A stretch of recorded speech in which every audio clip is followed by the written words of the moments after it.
Hi, welcome to another exciting episode of the Andre The Beast Crayton Show. Another exciting show and definitely another exciting guest. Today, I'm fortunate. And let me tell you what I mean by fortunate today. Imagine the use of the day and opportunities. Imagine being a football star and having the dreams to pretty much get recruited by any school in this country. And yeah, we've had some of the top prospect high school kids on our show before, and I'm proud of every last one of them that have graced my stage to come. But today is a little different. Let me tell you why. Imagine going to a prestigious university. Yes, sir. Yes, sir. Imagine going to West Point. That even sounds good, West Point. Yeah. But the key is, how do you get there? What was that road like when opportunities isn't that big? Yeah, we can go to all the different colleges, and I'm not knocking any college, but think about this institution alone, the name personifies to even get there, West Point. Today on the show, we got a young man who's definitely done that. If you watch his highlight reels, if you watch the news here in Indianapolis, Indiana, man, he's a beast. A true word, beast. The one, the only, Mr. Touchdown himself, Mr. Everything himself, Jeremiah Lee. What's up, big dog? Yeah, I'm happy to be on this show. Thank you. Long time coming. And we got the mentor over here. You guys know him with 365 flavors, all natural, serving popcorn all over the world. My favorite, Chicago. What is it, Chicago Fire? That's right, Chicago Fire. Chicago. Put that mic up so they can hear you. Chicago Fire. The one, the only, Mr. Popcorn World himself, the father, Mr. Key. Lee. Pete Lee. Yep, thank you. What's up, guys? 500 flavors. 500 flavors. Okay. Thank you for having me, Mr. Andre. Okay, so let's get right down to it. Before we talk to your dad, well, tell me a little bit about who you are. Who are you? I went to Beach Grove. My middle school, I went to Avondale Meadows, which I've actually came from middle school that produced a lot of Division I talent. So me, Davion Chandler, Israel Jackson, multiple kids. Like we produced a lot of Division I talent. So You knew this prior to going? Did you know this prior to going to the school? Oh no. We hadn't produced any like star athletes. It was a newer middle school, newer elementary school coming into it. So we're just now starting to produce those fruits and showing what our elementary and middle school could do. But I had my football high school career at Beach Grove. Had an exciting 4 years. I'm really excited to go to West Point. It's a huge team. I'm gonna have a bigger role, and I'm just excited to work. When did football first take a hold of you? When did you start? Because you do more than football, but when did football become a first love for you? Yeah, I used to play. I started off playing basketball first, actually, in baseball. And I used to watch a lot of football. So like when the Bears games would come on, me and my dad watched the Bears game. Oh my God! Oh yeah, I'm a Bears fan. I don't care. Bear down till I die. Okay. No, so I'm gonna say about the Dallas Cowboys around you guys. Okay. Bear down. We know how many Super Bowls Dallas has, though, right? So think about that. But you know who's the greatest team of all time? Dallas Cowboys. The Monsters of the Midway. Oh my God. Okay, you've been schooling him. Okay. So what made you pick the football over baseball and basketball? I really had dropped baseball too. I didn't really drop it, but I didn't have much time to play baseball and run track and play football at the same time. So I played basketball throughout freshman year, and then when I first started to really get into football was my freshman year. I played middle school, but I didn't really get into it until my freshman year. I loved it though. I first stepped on the field playing JV freshman football as a freshman. Yeah. And it was really fun scoring 3 touchdowns a game, and just having fun with the guys. It was a different fun that brought to my life in that sport. So you grew up playing. You grew up watching football. Oh yeah. But how did you manage to pick the position that you wanted to play? There's a tons of positions that naturally you could be good at, but why decide to take the running back position? Naturally, I think I got a lot of stuff that my dad had taught me from even just basketball. That footwork, it applies to the same sport. You bring it over from basketball, baseball, and it applies to football. So the same footwork of shuffling your feet, picking your feet off the ground, putting them back in the ground, just like you would with track and field. Mm-hmm. It's the same mechanics, just move them over and just make sure your body's ready for this sport. So, yeah, that's pretty much how I got ready to – that's how I switched over from basketball, baseball to football. It really wasn't much of a switch. I naturally picked it up, honestly. Well, you didn't want to play wide receiver or tight end. Oh, I could play him. At West Point, my position is going to be slot back, which is running back and wide receiver. So I'm going to be playing both. So I could catch that ball too. You don't got to worry about that one. Yeah. Boy, look, he's sounding like you catch that ball. Oh yeah, I catch that ball. He got hands. He got hands. I got receiving touchdowns too. So, when did you start taking it seriously? Did it start become more of a need? Let me rephrase this. You're a senior. You're getting ready to go into this. I'm speaking from my own self. You're lucky you grew up with a father and a mom in the household. I didn't have that, so I didn't have that so-called mentorship. And by the time I got to be a senior, I was really scared. I didn't know how to really make a college decision. I had tons of offers, but I was like, what do I do? Do I go to Troy State? Do I go to IU? Do I go to these different schools I had? But then my junior year became a driving point for me. My senior year is I better know it all. What was it like for you? Yeah, it was pretty much the same. Like my junior year, it was just, I got to keep working to get this offer. I'm getting these offers my senior year, and now it's like, it's really time to make a decision. It's time to get into that world. But honestly, just I kept praying on it. Took my visit to West Point. I loved my visit to West Point. God just told me this is where you want to go. So West Point it's giving me a reason to be a part of a team that's bigger than myself. I also get to serve my country. Mm-hmm. So it gives me two reasons and two purposes, and more than just playing football. Mm-hmm. So if it was just a school, I had to choose the school that I would choose if I wasn't playing football. That makes sense. The offers I had, where would I go to help me succeed in life? West Point is going to give me the best chance by far. What were your choices prior to West Point? Let's say West Point wasn't even on the scope. What were your other three choices that you was looking at? Oh yeah, before West Point offered me, I had Butler, I had Illinois State, UND, Ashland, a couple more offers, but once Army reached out and stayed in touch with me, it was over with. Yeah. Really? Yeah, their recruiting team did a great job. What made them? How do you think they did a great job? I'm curious. I'm talking about even before my games, it's not just I'm gonna send you a graphic. It's like these coaches really reach out to me. Good luck, man. Tell me how you're doing. When do you want to come up for this visit? Like they would actively talk to me, and even when I had some questions, I got an answer for you right now. So even if I still have questions for report day, or how it's gonna be in the military, I could ask them anything, and I'll instantly get those questions answered. My dad could ask my coaches too. They'll reach out to the fam. They come to the popcorn store. Now let me ask you a question. You usually know at least some of your people that are coming in with you. Did they share with you some of the other top recruits? Did you have any questions about it, or how was that for you? Yeah, when I came on my visit, I was out there with another recruit. His name was Andrew Heidel, and he's a quarterback from Florida. But yeah, we asked the question. We all had similar questions because we're all going to the same thing. Right. And all these questions we really asked, they got them answered. There's not much I'm really left in the dark about right now. Now you're gonna start, or are you gonna sit out red tail? What's the plans for you? So for these first 10 months, I'm going to United States Military Prep Academy, which is the prep school of West Point. Okay. So I'm gonna be developing for 10 months, getting stronger, getting faster. I still get to play 9-10 games. Really? Yeah, I still get to play my 9-10 games. I start next month actually. So. Are you excited? Oh yeah, I'm excited. I miss football. So what do you think you're weak at? Because there's a difference between high school, college, and definitely the NFL. And people need to understand the NFL, everybody's good. Yep.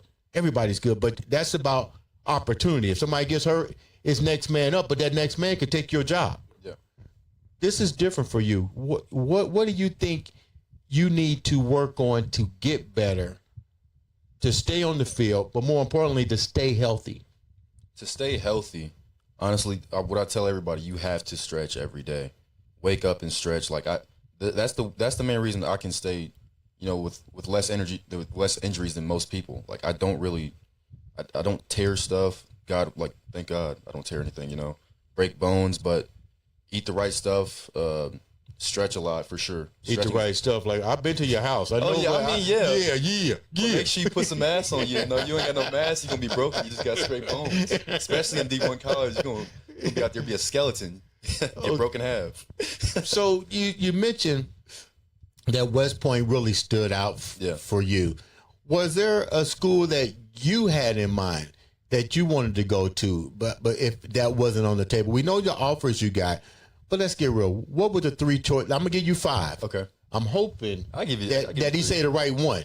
So what was your top 5 that you wanted to go to? My top 5 that I wanted to go to, I know for a fact I wanted to go to IU. You know, those coaches that reached out to me too, and I went to those camps. I was balling out at the camps. So it's just like some things just don't happen for a reason. I'm glad God gave me the door that He gave me. You know, West Point, the things I'm seeing through West Point is, I don't really care about any university right now. Okay. So, I had IU. Let me think. It was really just IU. I'm not even gonna lie to you. It was really just IU. I didn't have any other. I didn't have any other ones. I loved IU. You know, IU hasn't had a successful running game in quite some time. I remember Von Dunbar. I remember Davis, the Davis guy, and I'm trying to think who else came out of there that was good running backs. Put your microphone up to your mouth. Sorry about that. You know, Look, I know your voice. I don't know. Can you hear me? I don't know how many good running backs came out of IU. Right. You know, I knew running backs came out of Illinois State University. I don't know why I even. U of I. I don't even why. My boy Howard Griffin. that. My boy Howard Griffin. You know, another cats. You know, I grew up with and played ball with. Okay. You know, like Chris Zort. You know, from CVS. You know. Okay. But yeah, so I don't really know IU perspective on a lot of their players besides our cousin, who was one of their cornerbacks that played there, Scotty Dupart. He played there. He was a top dog. But yeah, I knew IU was a good school. They actually won the MAC. I mean, you're thinking of the Miami of Ohio. I'm thinking of which they won the MAC Big too. Ten. I use Big Ten. I use Big Ten. Oh no, I was saying about the other one, Northern. Oh, NIU. NIU, Oh, yeah, they wanted them too. Okay. They won the MAC. Now, so we talking about University of Illinois. Illinois. Then we talking about Howard Griffin. We talking about Melvin Agee. You know, guys that but he was the only running back. He played for Denver. So what's your take on your son getting the offer to go to West Point? That has to. I mean, just the name West Point really over trumps any other universities, as far as I'm concerned, especially when you're talking about academics, because I'm pretty I know how you operate. It's not all about football. You want to see this young man be successful academically wise. So when that opportunity happened for your son, what was that like for you? So I mean, he'll tell you honestly. I was like, let's check it out. Yeah. I'm always about investigation. You don't know till you know. You don't make decisions based on what people say or how other people feel. Right. It's got to fit for us. When they sent the Escalade to come pick us up at home to take us to the airport, I knew they were serious. I was courted like that, so I understand. And when we got there, and I talked to the coach. He couldn't really talk to him at the time because I was coaching at Beach Grove, so he can talk to me. And he would stop and talk to me like, "Hey, man, your son had a great game." You know, so it was serious for them, for him. They made themselves present. And not because he's so good. It's just how they treat people. Yeah. So when you get to West Point, it's a family. I mean, Instantly. It's instant. They had every player meet every family. Wow. Sit with us at dinner, sit with us at lunch, sit with us at brunch. If it wasn't the running backs, it was the quarterbacks. Wasn't the quarterbacks, it was and Bryce would have been there, but he had hurt himself, but we didn't see him in the practice. And he came 6th runner-up For the Heisman Trophy. Wow. Could have went pro. And I sent you the paper where they had all the pro ball players. Yeah. And so I was being educated. And when I saw it, I said, there's 2 things that my son told you earlier. He's going to be successful no matter what happens. Right. We know what our goal is, and you know what you need to do to fix that goal. Of course, people will be better when you play, but you'll get better. Yeah. So if you're the best now be better than the best. When they sleep, you still going. And they have the facility to do it. So when I found out about it and I saw it and the way they sent their responses, it was like if you're going to the Bears or you're going to the. You mentioned the Bears. One more time, we're going to end this podcast. We know Dallas don't send that type of response. But anyway, I might have Popcorn World out there soon. But I was kidding. I'm looking at it. But no, definitely, I was really grateful to them. And I know how you. I know your response because when it happened, you came here and we talked. I remember walking out with you, and you have a nephew that's just as good. Yes. And the first thing that you shared to me when I said, wow, you must be like amazed, you said, you know, this is one of the greatest opportunities my son could ever have gotten. Yes. You know, let's mention role models here. Tell a little bit about you. I mean, Because the foundation starts. I've been blessed to be around your family. I'm blessed that me and you are friends. I know nothing but love with your family. I see it. I see the bond that you have with not only your son, but this is even more important. Yeah. The relationship you have with the community. Yeah. I've seen all these kids, the village coming into the house. I seen the little kid and his mom, and you told that little kid, the one that was sitting at the table, Oh, yeah. hey, make sure you get that degree. Yeah. Make sure you get that high school diploma. So you were invested. Let's talk about who you are. Who is Pete Lee? Well, Pete Lee started years ago from being the richest family in our neighborhood to the poorest. You know, my grandfather was the man. He was the chief engineer of Operation Push WJCP in Chicago, which is some major radio station, and he was a professor at Purdue University, and he was a mathematic genius. He said his time was too early because they didn't recognize black men. But my father was never in my life. I had my godfather is my dad, but that's not like having your blood. Right. So I promised to myself that I know, first of all, God allowed me to go through the hurt of not having somebody like you. I had to make decisions, and I made a bad decision going to another college when all the other colleges offered me everything. I didn't know no better. Right. So I was not going to allow my son to at least have that ear. But God has blessed me with them. Mm-hmm. You know, his twin sister, she's got a full ride. So our community, my wife, beautiful wife, she's a teacher, union rep for IPS, and been a teacher for a long time, worked for DCS. And so just let you know that when I met her, she was family. I'm family. Mm-hmm. And it just grows to making sure that our family structure is strong under Christ. And outside of that, you can do nothing, right? Like if he doesn't have any belief in who gives him the ability, who do you believe in? Mm-hmm. Self ain't going to get you there. We never can be, no one man's an island. Right. We all need one another to get each other to where we need to go. And so that's what I gained to bring back to my son. You know, I had 3 girls, and I was like, oh, man, don't give me no 4. And when he was born, that was the happiest day of my life, because I'm like, I got the boy. Mm-hmm. I have the boy. And so I separated him because all the girls would be around. And I'm like, no, I gotta pull him with me so he don't mess around. You know what I'm saying? I got to get him strong. And he was just growing into it. God was letting me, it was happening before my own eyes. Mm-hmm. I missed his first touchdown talking to another coach. And they going to tell me he ain't watching him. So I promised from that point on I ain't never going to miss another one. And ain't nobody going to talk to me right at that time.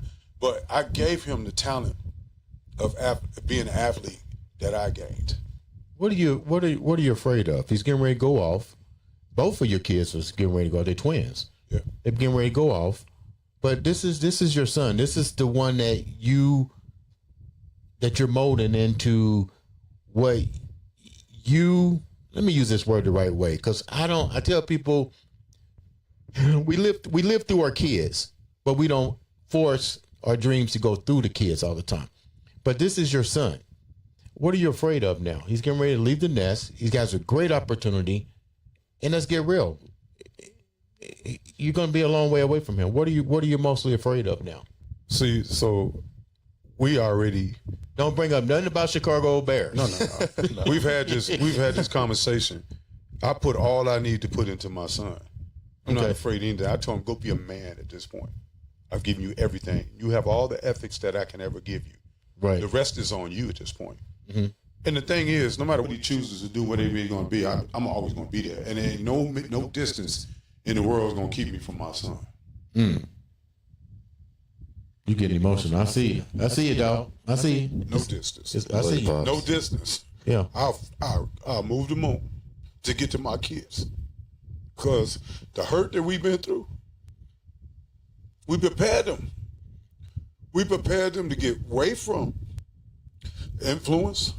Mm-hmm. So he knows Christ. He knows what he is. He talked to you. Yeah. He didn't have to tell you. But I'm more proud. I don't fear nothing. And I teach you, don't you fear anything but be controlled. Control your emotions and think. The Bible says, be slow to speak and be quick to listen. You can say that again. Be slow to speak and quick to listen. You'll know who people are. You'll know their motives, like we talked about. We just talked about that earlier. Yeah, You'll know. I'm sorry if you're tearing up, but this. No, it's fine. Good. It's my boy, and my girl is leaving. Now I'm more worried about her than I would be of him. But I'll move the moon to get to my babies. I'll shut the store down and it close it forever if it takes me to have to make sure they good. But we got family in every store. We blessed. We got people at West Point that's from the church. We got people from other we good. And all you had to do that you teach your children is you must call your parents. Be listeners. And then respectful. You gonna know when you walk in a straight line, when you see them zigzags, that's not where you need to be. That's the people coming around you, they zigzagging. And you can see the snake when you see him. Keep a straight line. Time's gonna be hard, but the hard times build you. It builds character. So build your character and continue to build your character. It is on him at this point. I can't do anything else but live what the final product is what God's gonna make them. I just pushed him along. I am not God. I'm just his father, and I was a pathway for him to get here. So I gave all to him that I can give. There's always more, because the elders are supposed to be listened to by the younger, right? So when war come, the young fight, but they listen to the elders on how to fight the war. But if they go in with their strength alone, they soon to be wiped out. So I teach my son, now it's on you. But remember everything I taught you. If it's anything you forget, call me and your mom. If you don't reach us, he gonna know you. He's gonna know people that's surrounded by me are the same family. Right. If he can't say, Andre, I can't reach my dad. This is what's happening. I'll find him. I already know you will. Yeah. And if you can't find him, we'll find somebody that can. Come on, he's always taken care of. Yeah. And so he knows a lot of my Mason brothers that's all over the world, so they know it is, especially where he gonna be. So we good to go. Jeremiah, what are you afraid of? You heard your dad. You know he pulls out his heart to you, cares about everything, but you're getting ready to walk into the world to be a man. Yeah. And that's not going to be an easy task for you. You know, what are you afraid of? Well, to be honest, I'm not really afraid of much. I know there's stuff to be cautious of, and I know what to watch out for, because my dad's instilled much into me, along with me being able to see what it's like for a man to live and walk with God. Like, for my own eyes, I'm blessed to be able to have parents who show me that.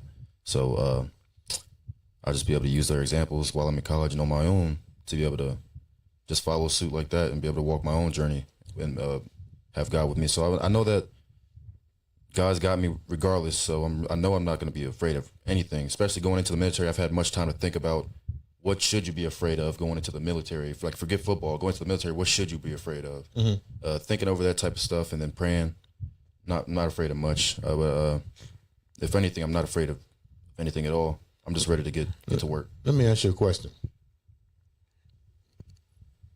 You're a young man, getting ready to start life's journey into what you want to do. You're around a lot of other young men, and a lot of times, me as an older man, your father as an older man, you guys talk a different language. What are some of the things that your generation you feel is missing out on that either is going to help them or is crippling them? Oh yeah. There's a lot of stuff. There's a lot of people, a lot of kids my age. They have either a problem with listening to authority and attitude problems, or problem with that, especially with being coached. Like, kids are limiting their opportunities just from not being able to take constructive criticism at all from anybody. Like, in the classroom, on the field, on the court, it's going to limit you. People are not going to hear any of that. Your boss is not going to hear none of that. They have more power than you. What are you talking for? You know? So that, along with people being on electronics all day, you got to get out and enjoy life. You know, you only get one of these. These phones are going to be here. How did your friends feel about the fact that, you know, you come from, a household with both both parents, structurally sound, and let's get real. That's not the same for a lot of your teammates and stuff. Like, how does that make them feel towards you? I mean, and how do you feel towards them? A lot of my teammates, especially like the younger guys, a lot of them actually look up towards me and probably like use me as a role model. Honestly, like they follow my footsteps because they want to also be a college football player. They also want to make it big and go Division I.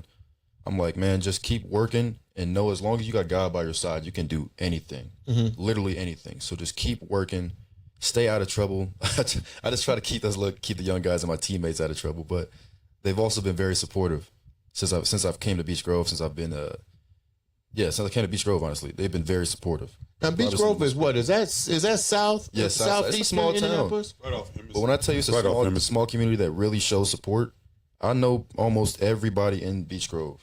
Really? And they all love me. They all show support. They will pack out the football games for me. Really? Yep. I must say, Beach Grove. I coached there as well. Coach Mosley allowed me to be the coach on the side of my son, and the staff of Beach Grove. Man, some beautiful, beautiful people.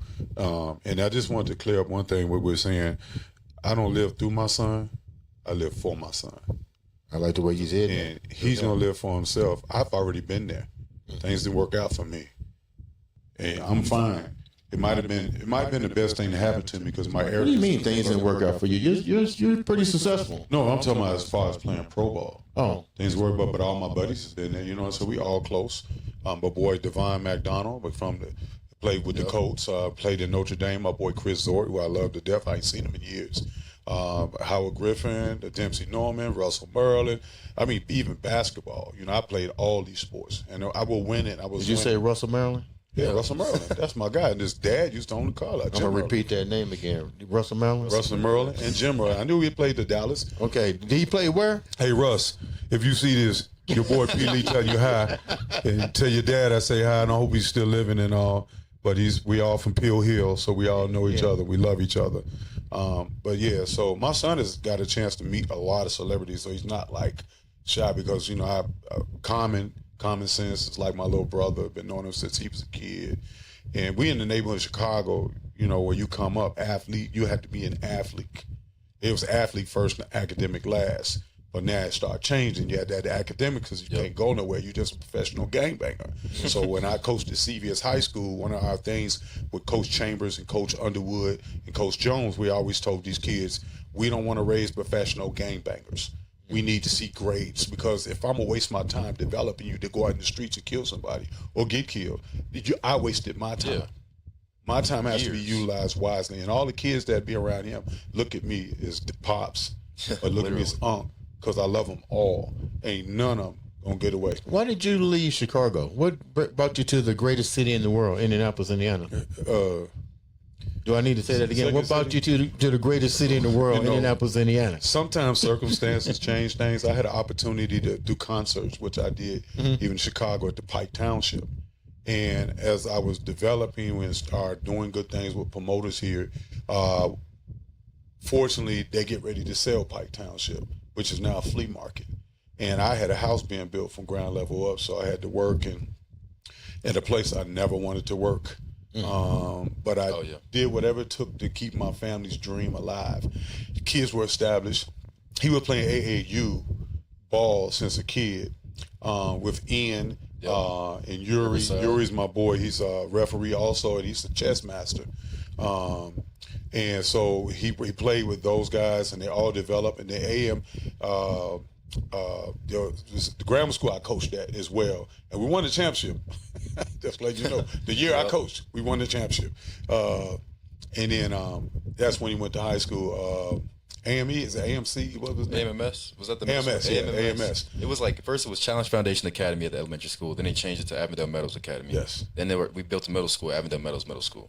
And then our football team was joined with Tinley. So it was AMS Tinley. Yes. We was killing out there. It sounds like you guys need to be on the developmental plan in Beach Grove. To me, what it sounds like. Beach Grove had its good points and then one of its bad points. Right. One of the bad points was a guy who decided he wanted to accuse my son and two other black kids, stellar kids, of stealing something that never happened. What? Yeah, his name was Rick Skirvin. I'm just putting that out there so people can understand. He didn't win the mayoralship. He didn't win it at all. That had to be. Yeah. That could have changed his whole. Yeah. Yes. Yeah, I don't speak about it much, but Yes. yeah, me and my friends, he had just blatantly lied on us. Well, wait a minute. All right, what happened? Well, we come to find out. The case is still going on, so I don't want to talk about that. It just come to find out they were just riding on their bikes. That's all they In were our doing. neighborhood, we all lived In there. their neighborhood. And my man was running for mayor, and he had a program that he didn't know we knew about. He was saying, about at youth risk, at risk youth, whatever, and that he's gonna make an example out of them. Now you gonna send some information to a school through a resource officer, which is a dear good guy, man. I love him. I ain't gonna mention his name, Right? But I used to be the police. I used to be the feds, so I know procedures. Right. And them procedures was nowhere in proper. And then I'm taking pictures on the board, school board. You can't do that. It's against their policy. So he made a big mistake. I don't want to harp on it too long because it's still active right now. Right. And in the meanwhile, he could have ruined my son's. That's what schools were looking at. You never know to this day if somebody gonna be like, he's involved in something like that, and they might lie. We ain't gonna mess with him. Yeah, So we don't know. Yeah. It was pretty clear, open and shut, though. We didn't steal any candy. I had a bag of candy that I had bought, and then he took a picture of me through the window. It was like, what? And that's really sad. They took me and my friends at a football practice. We was like, what's going on? Did you get? They got approached by law enforcement? No. We was at football practice, and coach was like, hey, I want to talk to y'all. He's like, Yep. He was like, okay. Yep. It got all the way back there. And we was like, what? It got all the way back there. He knew the lady because he knew his wife was his fiance. And once we told him who did it, he was like, "Oh, Yes. we know y'all ain't taking the two boys or her sons tried to play football and they didn't play, and she was bitter, and she took them to another school and they couldn't play. Brought them back and they couldn't play, and she was super bitter. And this is what another motive was, but it was like I can capitalize on this. It was where he made his mistake. So this is the big part about malicious behavior. Yes. So I'm gonna ask this question: Yes. Did it surface with West Point? Because people do their due diligence. I shut this down a long time before West Point came. Okay. And then the coach would have came to me. It could have, right? But he would have came to me first, and I would have explained to him exactly what was going on. As the woman he said accused them is a dear good friend of ours. She was like, who said? I already knew everybody in the store because everybody knows Popcorn World, and plus I'm out with people. Not to mention I had a receipt. Yes. Yeah, so it was one of them situations. Then he went to CVS Pharmacy and said the same thing. You had a receipt? I had a receipt. I can't talk about my case, but I had a receipt too. Hold on. Not one store. Same thing. Not one store, but two stores. CVS Pharmacy and She Walgreens. followed me from store to store. I'm like, what? It was bad. But, I just wanted to tell you about Beach Grove. Yeah, it's still like How beautiful Beach Grove, the city of Beach Grove, the new mayor. I knew him and his sister. They own a shoe store.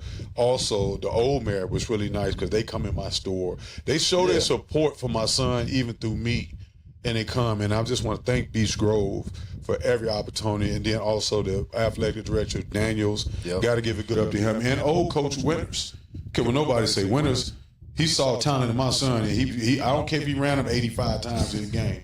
He knew he had a player there, and I have to say to this day, if it was for Coach Winters, he probably wouldn't have had that opportunity. And Coach Mosley's the new coach now, which is my buddy and my boy, and we'll get him on one day when Jeremiah come back. So hold that thought for a minute. He had you run 85 carries in the game? Not literally, but I had a decent amount of attempts per game. He was at 80 to 70%. My junior year, I think I carried average like 14, 15 carries a game. Let's talk about your best careers. What do you think was your best career? Was it your junior year, senior year? Senior year. Yeah, I think every year. What was different between the junior and the senior year?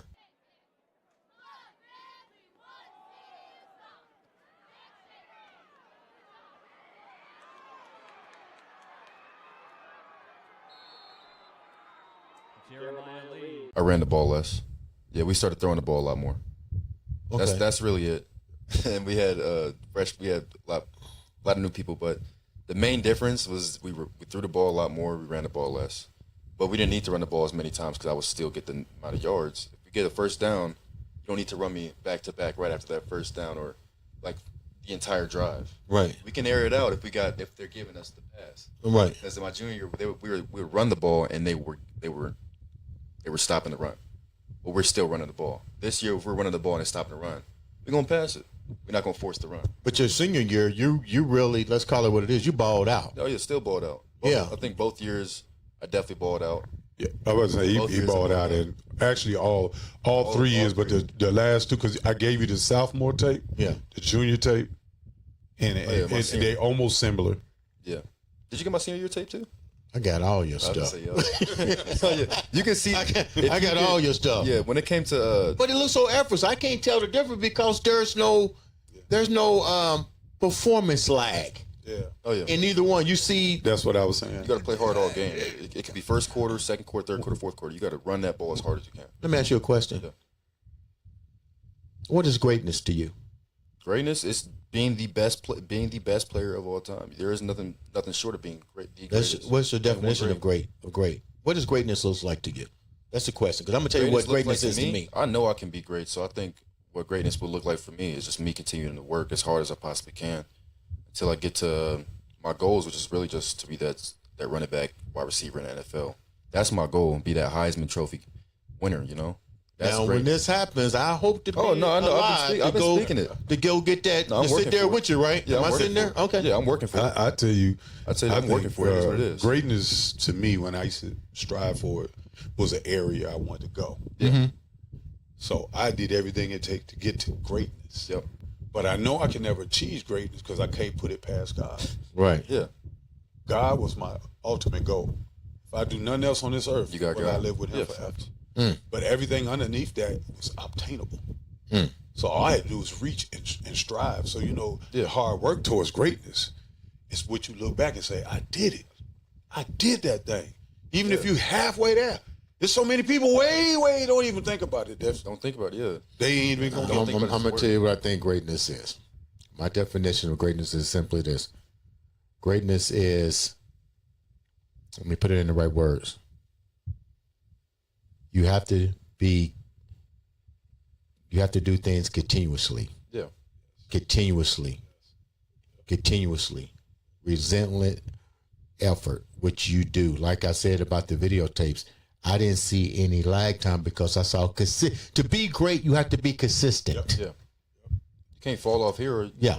You're not really that good. You're an all right player. You first quarter good. Let's hold down a minute now. I'm not gonna give you all the flowers. I'm not saying. I'm not gonna give you all the flowers. You know why? You know why? Because I seen your boys. Yeah. You got a hellified offensive line. Yeah. How important were those guys to you? Oh no, my line was super important to me. Yeah, I love those guys. Especially, it's farther than football with my line. Like, man, every line group I've had, it's different because like those guys, you're probably gonna talk to the most. They talk the most trash sometimes, and then they. Which one really like that? Which one of those guys can you really depend on when you running a play and you need that key block or that key person to get out the way? Out of all your boys, this doesn't mean that he's the best. Which one can you literally depend on? That's going to knock. Like, yeah, we going. Me and Mikey. Why?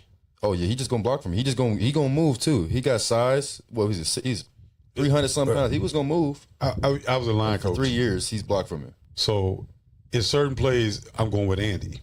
Andy was a dog. Andy was a dog. But then I got the Levander twins. The twin. I'm saying it's hard to choose. So yeah, but when it's really go down to it, it's because him and Mikey like brothers. That's my brother. So Mikey ain't gonna give up. Ain't want nobody to touch him. Mikey was huge, Yeah, he but take it personally. I had to be honest. My whole line, the whole line, man. It just I think we were just growing. We started late because Coach Mosley didn't come on till after people already been practice because we got a new coach, and but outside of them boys played hard, and I'm looking forward to Beach Grove growing as well. But Mikey.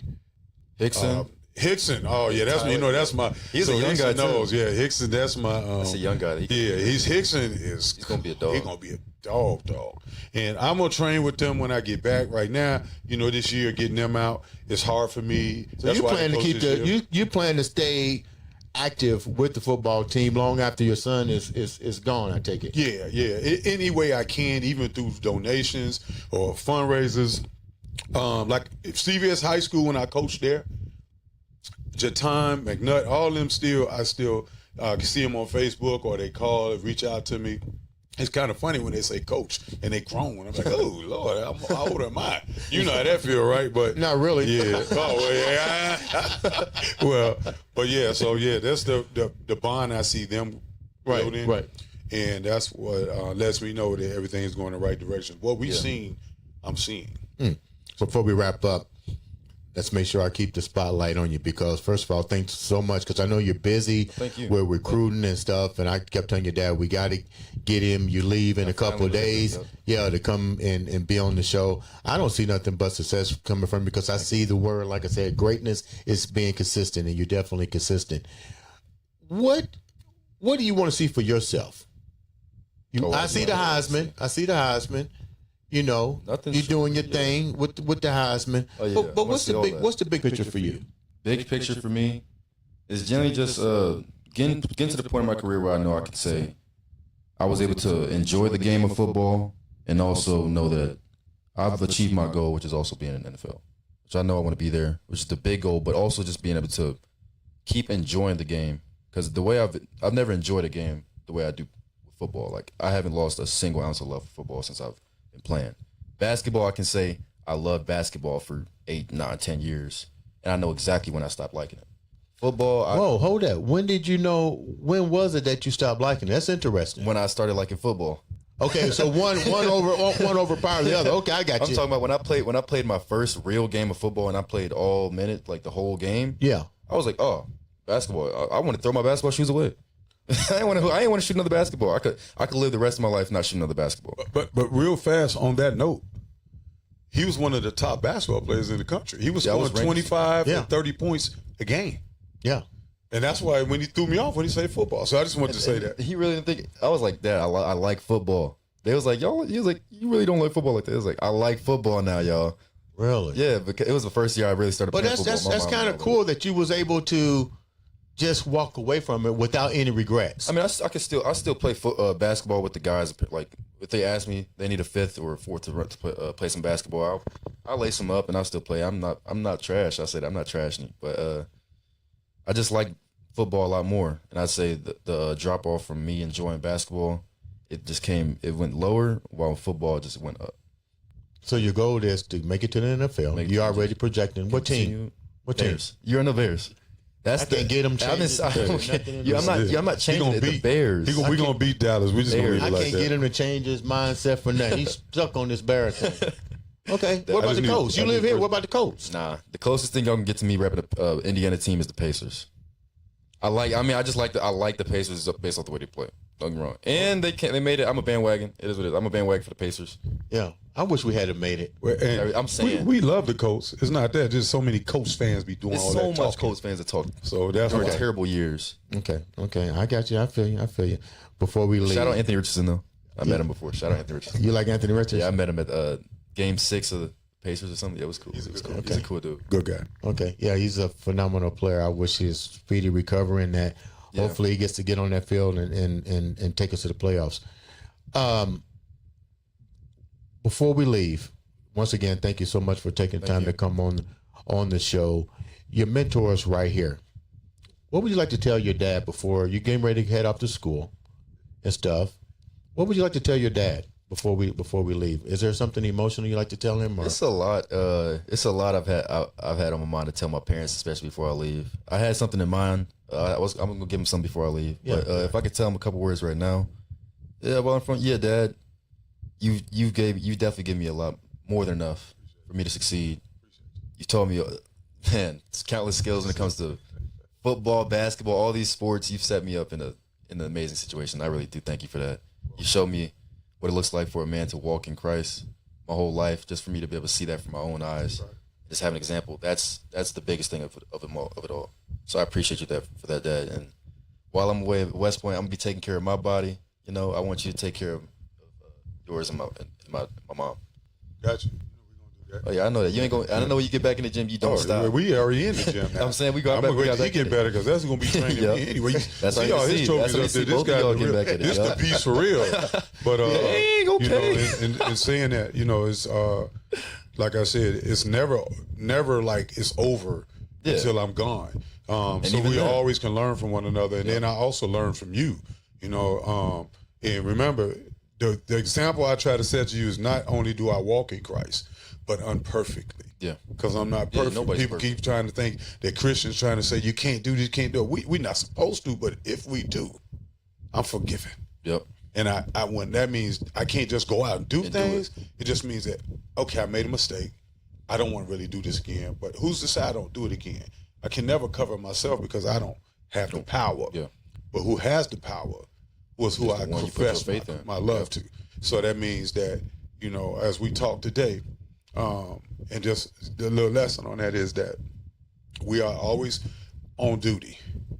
So it means where you at when you come out of this office. When I'm here with my brother, you know how I feel about Andre. Yeah. You know how I feel about other guys that's in my circle that's close, and he's new. Yeah, I'm new. I'm the new kid on the block. No, when I mean that, but you haven't been treated no more than I trust. Yeah. Who I grew up with since 6th grade. I know real men. Yeah. And I know brothers with good hearts and brothers who might have had struggles, because the ones that have struggles are the ones who do for people, because we know what it's like to have not. Yeah. I want my Escalade though when you go. And the flying car, whatever they got. Whatever they got at that time. Because we gonna get paid on the beach on the beach t-shirts and Popcorn World. Cadillac money is crazy. Guys, once again, thank you so much for taking time out to come on the show. Before we leave, I've got to give shouts out to Popcorn World. P, how can the viewers find you, reach you, and get some of that delicious popcorn? Well, you can always find me at indiepopcornworld.com. That's our website. Also, I'm at 3755 East Raymond Street. I have 500 flavors of popcorn. I'm open Tuesday through Saturday. I'm closed on Sundays and Mondays, hours from 12 to 7. I say Google me or Yelp me. You'll find out where I'm at. But I appreciate everybody that comes in. How can the viewers reach out to you and follow you in your beautiful journey and career? Because you're going to be famous. You might as well go and put it out there. How can they reach out to you, all the fans? Yeah, my Instagram is jlee, and then you put 0_O. I have Twitter too. That's Jeremiah Lee. I think it's Jeremiah Lee BG. I'm gonna change it back to just Jeremiah Lee, and it's probably gonna be Jeremiah Lee WP for Jeremiah Lee West Point. But yeah, thank you, and just continue to show love to everybody y'all see. You know, that's the biggest thing of all. Just show love, y'all. We need more love in the world. Truly, that's really one thing I live by too. Being kind to one another. I appreciate that. You guys to be kind. It just makes everybody's day better. You don't know whose day you'll change. You don't know how much better you can make somebody else's day by just being kind. You heard that from the future NFL first-round draft choice with the first pick of the Dallas Cowboys. Oh, no. With the first pick of the Dallas Cowboys. Not me. Jeremiah Lee. I'm kidding. Hey, Cowboys, if y'all see this in the future, please, I would not be mad at it. Take me. Ladies and gentlemen, this has been another exciting episode of the Andre The Beast Crayton Show.